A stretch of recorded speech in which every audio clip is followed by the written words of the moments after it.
So, who wants to give me a definition of NLP?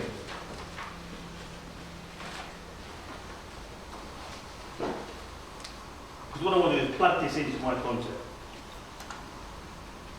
Your own definition, because if you think about NLP, it's such a broad subject. There are many different definitions. So maybe as to how you would define it. Who'd like to give me a definition as to how you would define it based on your experiences here so far? Using words and language to be effective in communication and to enable yourself and other people to make choices. Very good. I like the choices part. Using words and language through your communication to help other people make choices. Is that what you said? Similar. Say it again. I can't remember what I said. Remember, it's not just words. It's not just language. It's the whole system of language which goes beyond the language. It's effective communication. Very good. Technology of freedom of choice. Again, all about freedom of choice, technology of freedom of choice. NLP, particularly the new code of NLP, is about creating choice for others. Techniques to model behavior. Again, techniques to model human excellence or behaviour.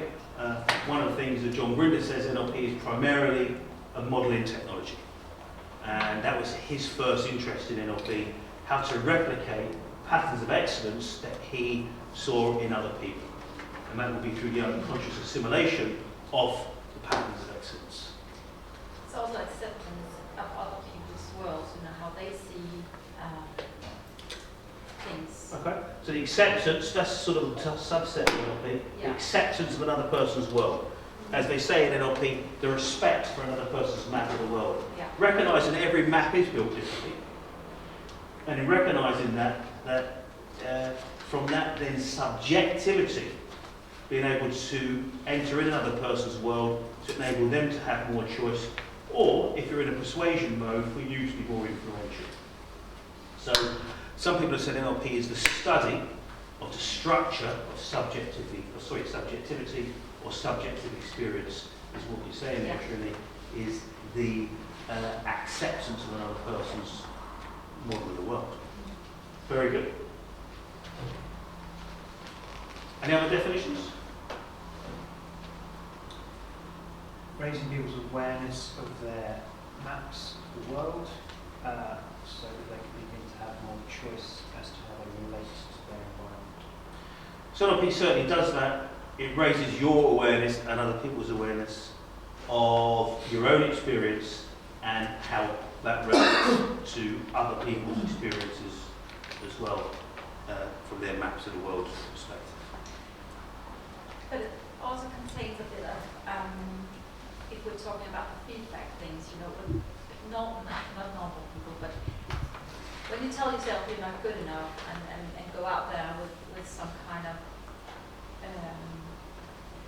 you are very open to the world, and sometimes you get feedback from others that tells you, okay, this is not good, and not blame yourself for not being the best. We talked about that in our group, because society tells us what is right and wrong. Okay, society creates a context. Yeah, so it's very important that you take the feedback in and not knock yourself in the head with that feedback, but use it. So you respond to feedback that comes externally in a way that you can use in a resourceful manner, without, as you say, knocking yourself in the head. Yeah, because it wouldn't allow you to make choices if you do that. No. So NLP then is about changing your own subjective experience to create more choice. Because you have this internal dialogue, which some people use to knock themselves in the head or be self-critical. It's not just what that internal dialogue says, it's the structure of it, it's how you say it, and so on. There's an interesting bit you said about coaching. It's about getting people to where they want to be, not to where they think they should be. Yeah, and also creating a context where that happens quite naturally and organically, rather than a conscious mind process, which is often the case in coaching. What is it you specifically want? And then make a list as to how you think you're going to get there. These models that then go through a series of tick lists, which work primarily through the left brain, conscious mind medium.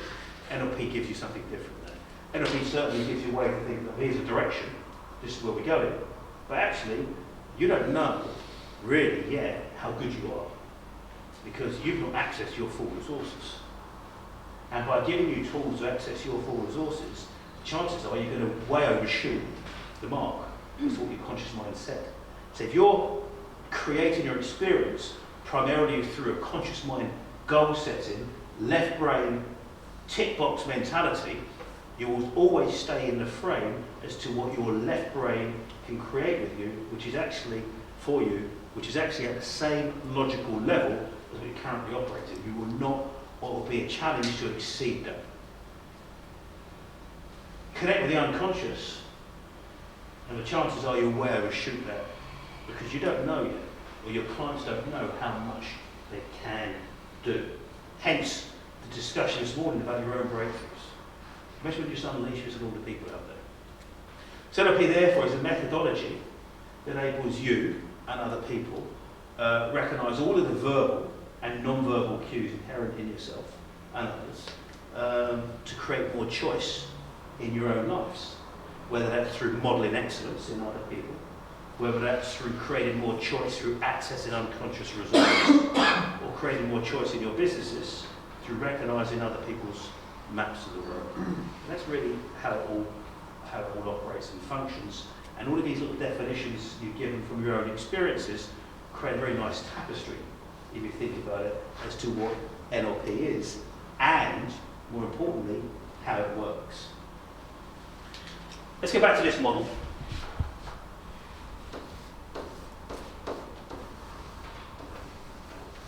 You'll remember this. There's a saying in NLP, by the way, the map is not the territory. And if you look at those little diagrams, you realise the map is not the territory. And whilst you might recognise I am gifted at many things, drawing is not one of them. So, you have an eye, you have an ear, you have a hand, you have a nose, you have a mouth. When you have to tell other people, well, the screen needs to be calibrated at the bottom, I've got to say. When you have to tell other people, when you have to tell other people what it is you've drawn, you're in serious trouble. You experience or mediate the world through your nervous system. And you have, through this nervous system of yours, an amazing amount of information coming in at any given time. This is pure sensory experience which comes in and is experienced through your whole body system, really. Through your whole body system. So, for example, some of this current experiences is coming through the tactile receptors, in the kinesthetic system. Some of this is coming in through the auditory receptors, in the auditory system, through the visual receptors, in the visual system, and so on. It's a mass of information that's coming in. And then from an NLP perspective, we say this is originally experience, or the first access to this experience is actually called, funny enough, first access, which is your first map of the world outside of you. It's heavily filtered. All of this sensory information, as it comes in, is filtered through what we call F1 transforms to create a sensory representation, which is your initial representation of the world outside.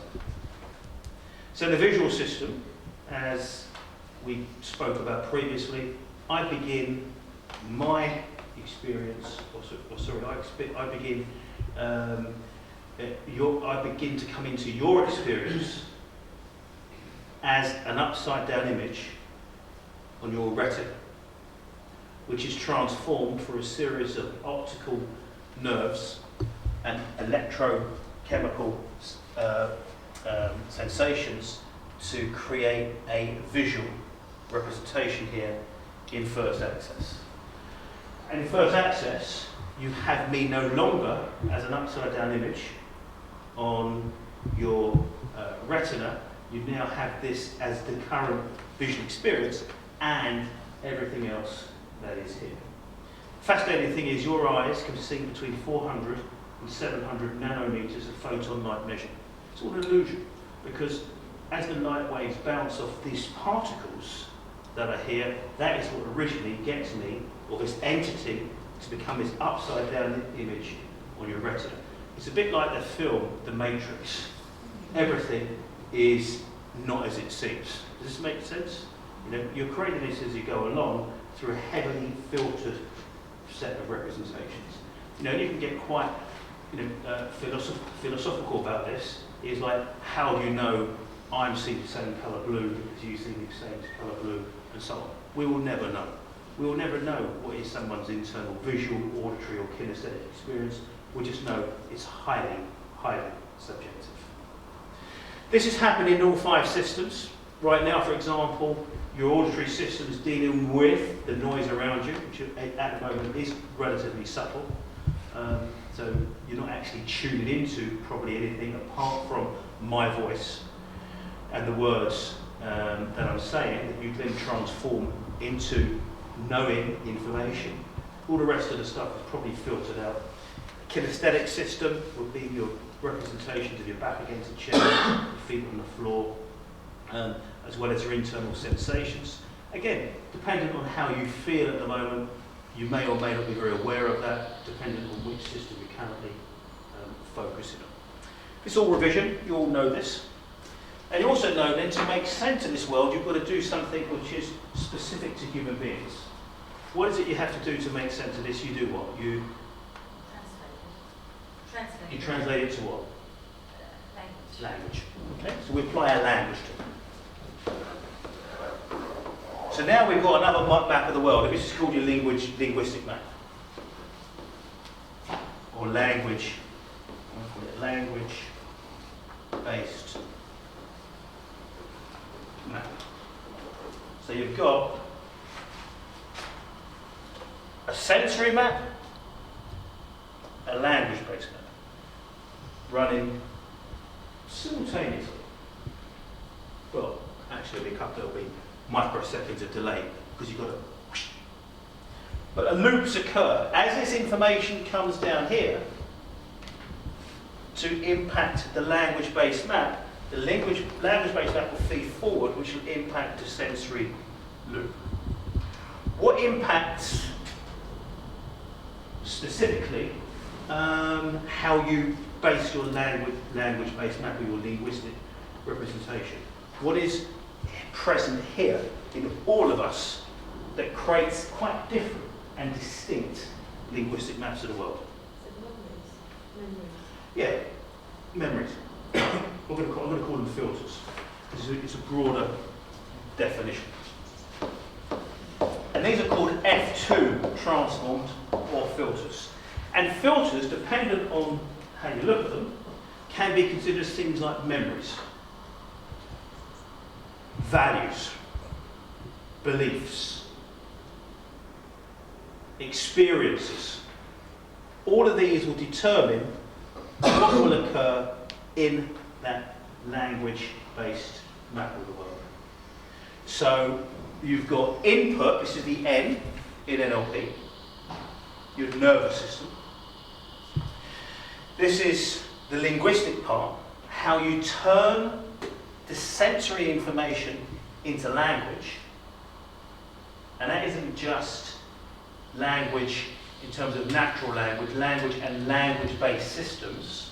And then this is output, which is the programming in NLP. Input, let's do the nervous system. Language, the transformation of what has come in through filters to a linguistic-based map. Output being the program.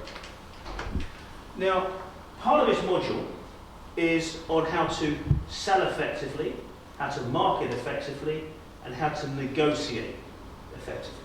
That's a part of, and how to lead effectively.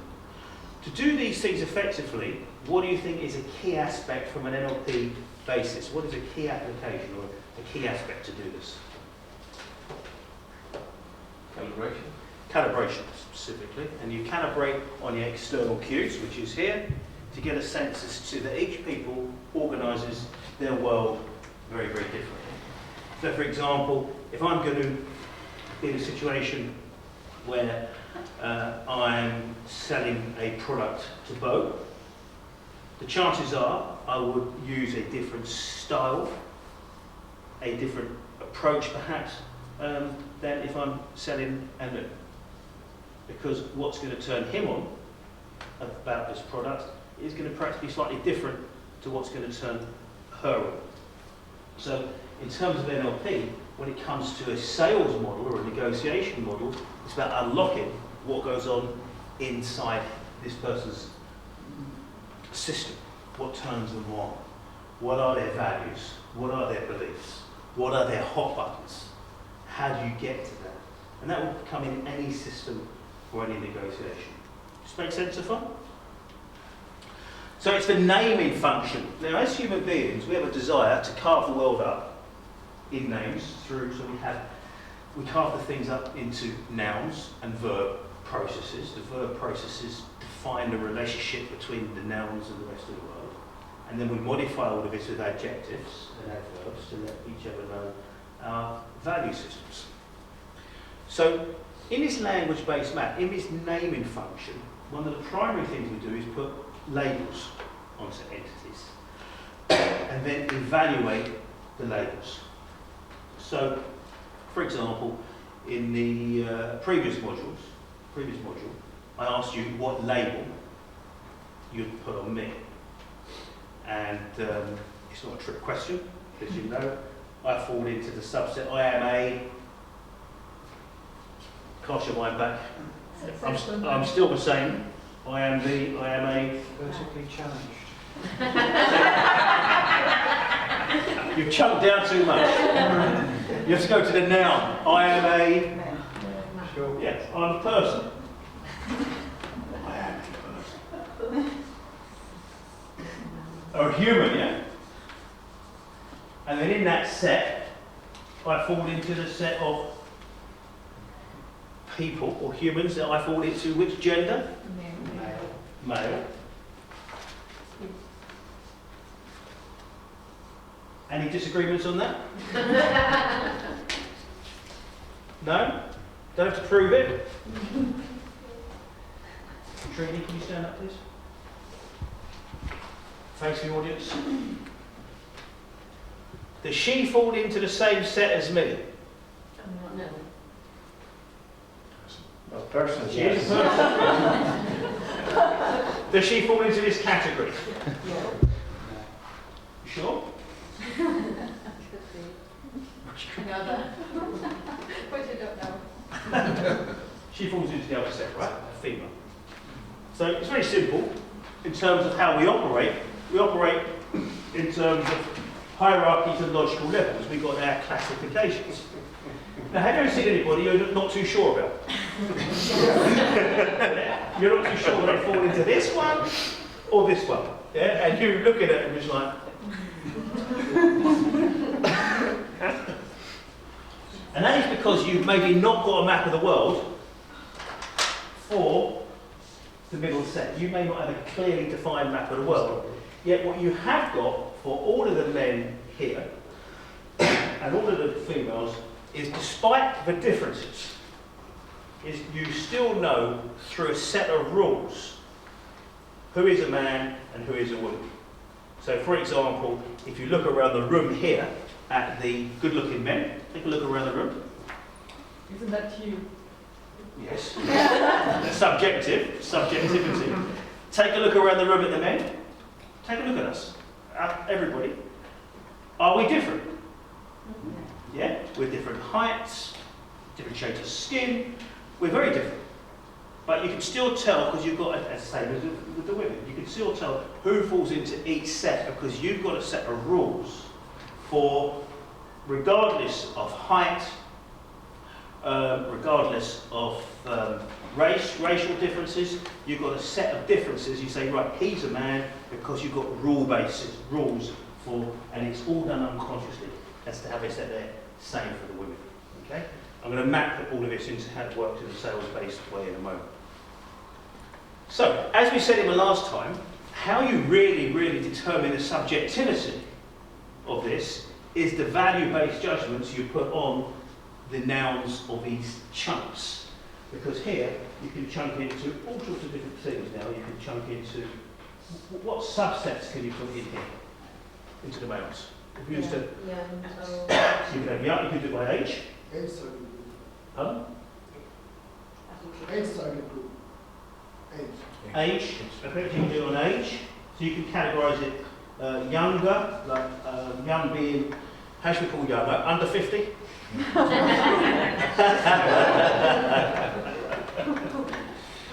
My daughter said to me the other day, she always says things like, oh, I said, oh, this person, I said, really old. I said, how old are they? Like 31. Okay, I said, is that old? She said, yes, ancient, Dad. And I said, what does that make me? She said, really ancient. So you have to specify a bit more, but you could have, in this case, if you do it under 30, under 40s, you can specify it through that. What else can you specify it through? Race. Racial differences, height differences, any way you like. Now, by the way, some people, we will do this naturally. We will put our own classification methods on everything that we have got in our little systems. We've got our own natural ways of chunking, which could be quite different to other people. You know, in businesses, for example, little classifications. And this is our natural order as to what occurs here in the logic of what we call F2, transforms as to how we arrange the world in some form of natural order to us. Now what I'm doing here is just putting a little bit more specificity on this model than what we had in the module earlier on in the course. Is making sense so far? So now we've got to evaluate it, right? And we realise, remember from last time, as I said, if you was to put descriptive words on me, we come up with all sorts of wonderful things such as vertically challenged, handsome, smart, intelligent, and slightly overweight. Just give a couple of them. So whatever it might be, however you describe an individual is totally subjective. So for example, somebody might say about me, Michael Carroll, you are very confident. And people do say. Somebody else could describe that same unit of behaviour as highly arrogant. And people have said that. What is the difference in someone who's highly arrogant and someone who's highly confident? It's two different things. It's that it's a perception of who's looking at you. It's all through the eyes of, it's just a perception. Just depends actually what confidence means to that person and what arrogance means to that person, because these are evaluative statements, they're not descriptive statements. They're not talking about how one uses their voice, their body language, they're not describing anything, they're evaluating something. It's a different filter. It's a different filter. On the other hand, somebody could talk about someone who is very quiet and retiring. That's not been described. That's not a word that's just used to describe me. Someone who's very quiet. They could describe this person who's quiet, who's maybe a quiet voice, who doesn't say very much, as a very respectful person. Or someone else could describe that same behaviour as very aloof. What is the difference? Perception. That's all it is. So what you have here is evaluative statements that people use based on their personal value systems that describe the relationships in the hierarchies that they form inside their mind. Does this make sense? And it is our job as business NLPers to unlock this, to get a sense as to how is or how does this other person build their map of the world.